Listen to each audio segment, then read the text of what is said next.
Hello friends, मेरे डेजर classes में आप लोग का बहुत बहुत स्वागत करता हूं। तो हम डेली बेस पे अभी हमें छठवां पाठ है। हम सीजीपीएससी के जो कि मॉडल आंसर यहां पे देखते हैं। क्वेश्चन यहाँ पे तैयार करूँ जो आपके सभी एग्जाम के लिए इंपॉर्टेंट, चाहे आप कोई भी एग्जाम की तैयारी कर रहे हो, चाहे SSC, railway, UPSC, PSC, Vyapam, police वगैरह सभी इंस्पेक्टर के लिए, सभी एग्जाम के लिए इंपॉर्टेंट है। तो ये आपका जो मॉडल आंसर है इसमें सभी मिक्स क्वेश्चन, करंट अफेयर्स, सभी सब्जेक्ट के हमें क्वेश्चन मैं तैयार करूँ आपके सभी एग्जाम के लिए इंपॉर्टेंट है। तो चलिए, हमारा छठवां पार्ट है। बाकी पार्ट जो 5 पार्ट है वो डल चुका है, प्ले लिस्ट मैंने बना दी है, जो आपको देख सकते हैं। सभी क्वेश्चन इंपॉर्टेंट हैं। तो चलिए स्टार्ट करते हैं आज का सेशन। जब किसी तत्व के परमाणु को जो एक से ज़्यादा द्रव्यमान संख्या होती है उसे हम किस नाम से जानते हैं या किसे किसे कहते हैं? तो इसका सही ऑप्शन हो जाएगा आइसोबार, आइसोटोप, आपका आइसोटोन, या डी है आइसोमर। इसका सही ऑप्शन हो जाएगा बी ऑप्शन आइसोटोप। याद रखिएगा, जब किसी तत्व के जो परमाणु के एक से ज़्यादा द्रव्यमान जो संख्या होती है उसे हम आपके आइसोटोप के नाम से जाने जाते हैं। क्वेश्चन आपके एसएससी में आया हो क्वेश्चन है, तो याद रखिएगा इसका बी ऑप्शन सही हो जाएगा। हम उसे परमाणु के एक से ज़्यादा जो द्रव्यमान की संख्या होती है उसे हम आइसोटोप के नाम से जानते हैं या आइसोटोप कहते हैं। तो इसका बी ऑप्शन सही हो जाएगा। अगला क्वेश्चन देखते हैं। अशोक के शिलालेख पर किस लिपि का प्रयोग किया गया था? तो आपके ब्राह्मी लिपि का, देवनागरी लिपि का, गुरुमुखी, या चौथा है संस्कृत का। तो इसका सही ऑप्शन हो जाएगा ब्राह्मी लिपि। याद रखिएगा, तो अशोक का जो शिलालेख प्राप्त हुआ था, तो अशोक को जो शिलालेख आपके ब्राह्मी लिपि में जिनको जो कि प्रयोग किया, इस भाषा का ब्राह्मी लिपि में जो उनकी शिलालेख को लिखा गया है। याद रखिएगा इसका फर्स्ट ऑप्शन सही हो जाएगा। क्वेश्चन पूछा गया है आपके पीएससी में। तो अशोक के जो शिलालेख प्राप्त हुआ है कौन सी लिपि में लिखा गया है? तो आपके ब्राह्मी लिपि में लिखा गया है। और इस जो आपके इस जो शिलालेख को, इस लिपि को किसने, जो जेम्स प्रिंसेस थे अंग्रेज, इन्होंने सर्वप्रथम इन्होंने इस पढ़ी थी इस शिलालेख जो आपके ब्राह्मी लिपि में जो लिखा गया है। इसको जेम्स प्रिंसेस जो अंग्रेज थे इन्होंने लिखा, मतलब इसने आपको समझाया है और उसने पढ़ा था। सबसे पहले अंग्रेज व्यक्ति थे जिन्होंने इस आपके ब्राह्मी लिपि को पढ़ा था सर्वप्रथम। अगला क्वेश्चन देखते हैं। स्वतंत्रता, समानता और बंधुत्वता के विचार जिनमें भारत का राष्ट्रीय आंदोलन प्रभावित हुआ था, कहाँ से लिए गए हैं? तो अमेरिका की क्रांति से, रूसी क्रांति से, चीनी क्रांति से, डी है फ्रांस की क्रांति से। तो इसका सही ऑप्शन हो जाएगा डी ऑप्शन फ्रांस की क्रांति से जो इसको प्रभावित हुआ। तो स्वतंत्रता, समानता और बंधुत्वता के जो विचार हैं आपके भारत के जो राष्ट्रीय आंदोलन में कहाँ से प्रभावित हुआ था? तो आपके फ्रांस की क्रांति से यह राष्ट्रीय आंदोलन प्रभावित हुआ था। तो इसका डी ऑप्शन याद रखिएगा। अगला क्वेश्चन देखते हैं। प्रधानमंत्री योजना के तहत कौशल केंद्र, कारीगरी केंद्र का उद्घाटन किस शहर में किया गया है? तो नोएडा, कोलकाता, मुंबई, हैदराबाद। इसका सही ऑप्शन हो जाएगा नोएडा। याद रखिए, तो नोएडा कौन से राज्य में आता है? तो यहाँ आपके उत्तर प्रदेश के अंतर्गत आता है। तो उत्तर प्रदेश के मुख्यमंत्री कौन है? तो आदित्य योगीनाथ जी यहाँ के सीएम हैं। याद रखिएगा। तो हाल में जो प्रधानमंत्री योजना का जो कौशल केंद्र है जिसे कारीगरी केंद्र कहते हैं, इसका उद्घाटन आपके नोएडा में, इस शहर में, उत्तर प्रदेश सिटी में किया गया है। तो याद रखिएगा नोएडा इसका सही ऑप्शन हो जाएगा। यह प्रधानमंत्री योजना के तहत इसका उद्घाटन किया गया है कौशल केंद्र का। तो नोएडा याद रखिएगा। अगला क्वेश्चन देखते हैं। यहाँ पे संयुक्त राष्ट्र संघ में निम्नलिखित कौन सी कामकाज की भाषा नहीं है? तो आपके इसमें है अरबिक, स्पेनिश, जापानी। तो इसका डी ऑप्शन सही हो जाएगा। तो संयुक्त राष्ट्र संघ में यहाँ पे जो आपके जो जापानी भाषा है कामकाज के रूप में इस भाषा को जोड़ा नहीं गया है। बाकी अरबिक, स्पेनिश ये आपके बहुत सारे भाषा जोड़ी गई है, लेकिन आपके जो जापानी भाषा है इसको संयुक्त राष्ट्र सभा में कामकाज में जो ऑफिस वर्क में जो लैंग्वेज है इसको, इस भाषा में जो कि जापानी भाषा में इसका उपयोग नहीं किया है कामकाज के, ऑफिस के काम में। तो इसका डी ऑप्शन याद रखिएगा। अगला क्वेश्चन देखते हैं। रियो ओलंपिक्स में भाग लेने वाले वह कौन से टेनिस खिलाड़ी हैं जो 7 बार ओलंपिक्स में भाग ले चुके हैं? तो आपका ऑप्शन है यहाँ पे, तो ऑप्शन है पहले ए है ऑप्शन जो मार्टिना जो नावरातिलोवा है, और सेरेना विलियम्स है, और लिएंडर पेस है, और चौथा है रोजर फेडरर। तो इनमें से कौन से व्यक्ति हैं जो रियो ओलंपिक्स में भाग लेने वाले? रियो ओलंपिक्स जो कि वह कौन से खिलाड़ी हैं जिन्होंने, टेनिस खिलाड़ी हैं जिन्होंने 7 बार ओलंपिक्स में भाग ले चुके हैं? तो खिलाड़ी है आपका सी ऑप्शन लिएंडर पेस है। वो आपका जो लिएंडर पेस है इन्होंने जो कि एक टेनिस खिलाड़ी, इन्होंने ओलंपिक्स में 7 बार इन्होंने भाग लिया है। तो मोस्ट इंपॉर्टेंट क्वेश्चन है। तो रियो ओलंपिक्स में जो कि भाग लेने वाली जो टेनिस खिलाड़ी हैं लिएंडर पेस, जो कि इन्होंने 7 बार ओलंपिक्स में भाग ले चुके हैं। तो बहुत ही इंपॉर्टेंट क्वेश्चन, याद रखिए, स्पोर्ट्स क्वेश्चन अक्सर पूछा जाता है। अगला क्वेश्चन देखते हैं, ओलंपिक्स में झंडे कितने रिंग्स होते हैं। तो ओलंपिक्स जो होता है, जो इसमें झंडे अलग अलग देशों को इसमें उपयोग किया जाता है, तो इसमें जो रिंग्स बना होता है, गोला गोल रहता है झंडा में, देखे होगे। तो ये जो रिंग्स होते हैं, इसमें झंडे में कितने रिंग्स होते हैं, तो 4, 5, 6 या 7। तो इसका बी ऑप्शन सही हो जाएगा, याद रखिएगा 5। तो ओलंपिक्स जो झंडे होते हैं जिसमें अलग अलग देशों का रिंग्स बना होता है, उसमें लगभग 5 देशों का रिंग्स बना होता है। तो इसका बी ऑप्शन याद रखिए।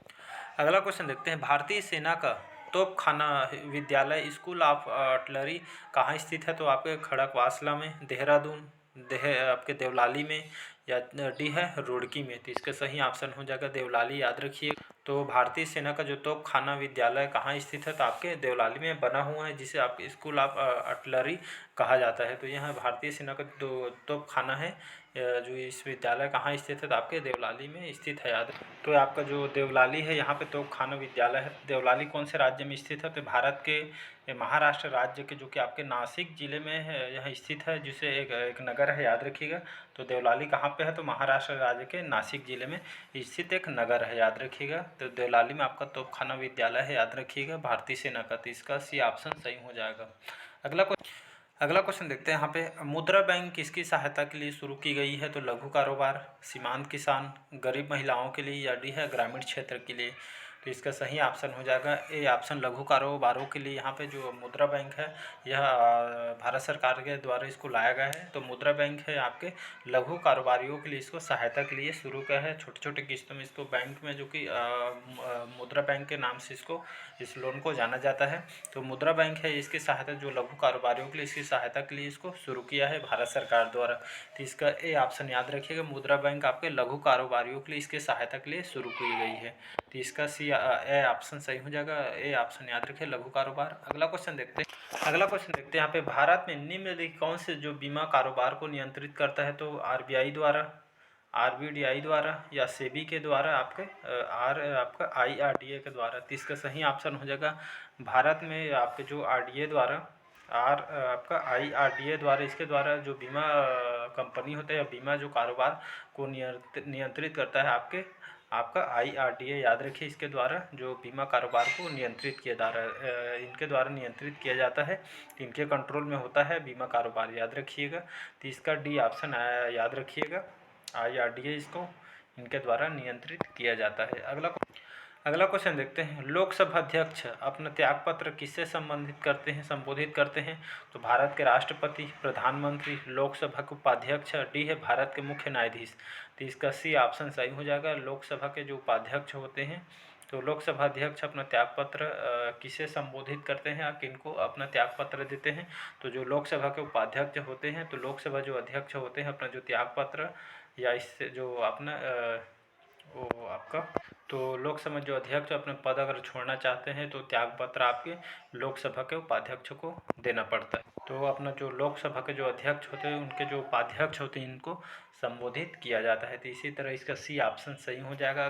अगला क्वेश्चन है, इंपॉर्टेंट क्वेश्चन है, भारतीय राष्ट्रीय कांग्रेस के प्रथम सत्र की अध्यक्षता किसने की थी। तो यूमनो, या सुरेंद्र बनर्जी ने, या आपके डब्ल्यू सी बनर्जी द्वारा, या डी है बदरुद्दीन तैयब जी। तो इसका सही ऑप्शन हो जाएगा डब्ल्यू सी बनर्जी द्वारा। तो भारतीय राष्ट्रीय कांग्रेस के जो प्रथम सत्र की अध्यक्षता किसने किया था, तो आपके डब्ल्यू सी बनर्जी द्वारा, याद रखिएगा, डब्ल्यू सी बनर्जी ने इनकी अध्यक्षता किया था भारतीय राष्ट्रीय कांग्रेस के प्रथम सत्र के, याद रखिए, प्रथम सत्र की अध्यक्षता इन्होंने किया था। नाम को याद रखिएगा, डब्ल्यू सी बनर्जी द्वारा। तो इसका सी ऑप्शन सही हो जाएगा। अगला क्वेश्चन देखते हैं, निम्नलिखित किस लेखक ने अकबर के दीन इलाही को उनकी मूर्खता का, न कि बुद्धिमत्ता का स्मारक कहा है। तो बंदयू ने, विंसेंट स्मिथ ने, बर्नी ने, या आपके डब्ल्यू हेग ने। तो इसका सही ऑप्शन हो जाएगा विंसेंट स्मिथ। तो याद रखिएगा, तो इस लेखक ने, विंसेंट जो स्मिथ थे, अंग्रेज लेखक थे, इन्होंने अकबर के जो दीन इलाही, जो इनकी जी, आपका जो अकबर द्वारा इसको दीन-ए-इलाही को लाया गया था, इसलिए किस लिए लाया गया था अकबर द्वारा इसको? इसलिए लाया गया था कि वह किसी भी धर्म संप्रदाय से या किसी हिंदू मुस्लिम धर्म से वो खुश नहीं था, वह किसी भी धर्म से संतुष्ट नहीं थे, इसलिए उन्होंने जो आपका दीन-ए-इलाही धर्म को उन्होंने स्टार्ट किया गया था। इस धर्म जो इलाही है, इसको नामक जो धर्म है, इसको इन्होंने स्थापना किया था। तो इसके बाद इसकी जो दीन-ए-इलाही के इन्होंने स्थापना किया। तो इसी कार्य को जो आपके विंसेंट स्मिथ है, इन्होंने इस अकबर के दीन-ए-इलाही को उनकी जो कि मूर्खता का और नहीं बुद्धिमत्ता की स्मारक इन्होंने कहा है। विंसेंट स्मिथ ने, जो कि एक लेखक है, अंग्रेज का एक लेखक है, इन्होंने अकबर के इस दीन-ए-इलाही को उनकी मूर्खता का और बुद्धिमत्ता की स्मारक इन्होंने कहा है।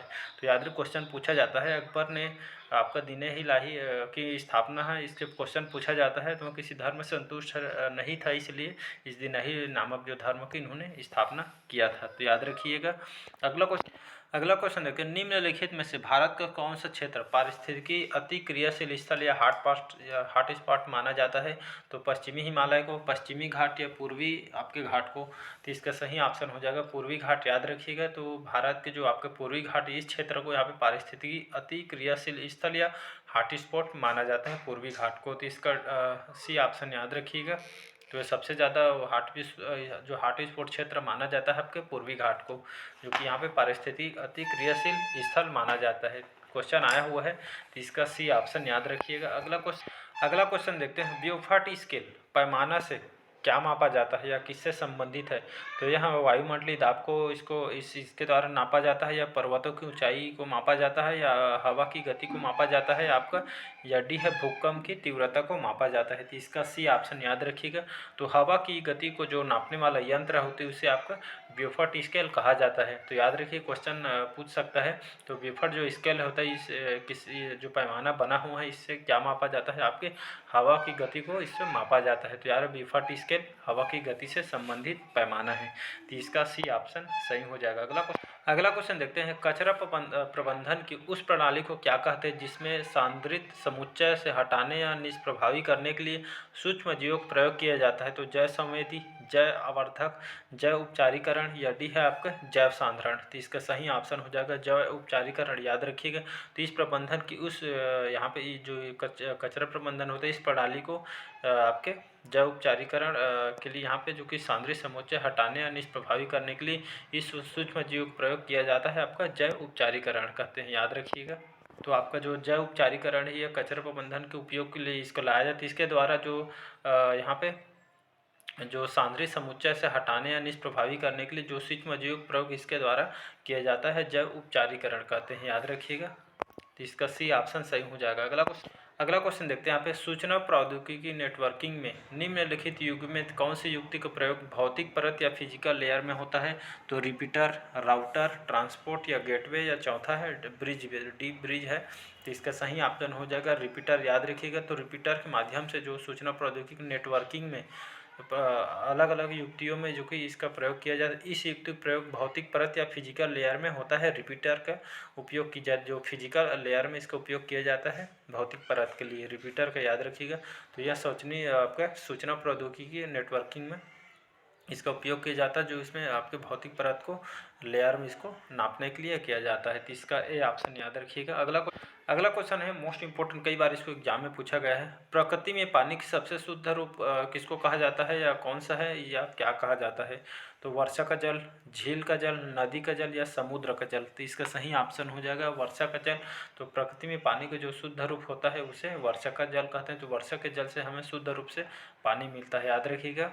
तो प्रकृति में पानी के सबसे जो शुद्ध रूप क्या होता है? तो वर्षा का जल, जो कि यहाँ प्रकृति में जो कि सबसे शुद्ध इसको माना गया है। तो इसका ए ऑप्शन सही हो जाएगा वर्षा का जल। याद रखिए, जो कि सबसे शुद्ध रूप में इसको पाया जाता है। अगला क्वेश्चन देखते हैं, वर्षा का वह कौन सा स्रोत है जो सबसे कम भूमंडलीय तापमान बढ़ाता है? तो कोयला, भूतापीय ऊर्जा, प्राकृतिक गैस, डी है पेट्रोलियम। तो इसका बी ऑप्शन सही हो जाएगा भूतापीय ऊर्जा।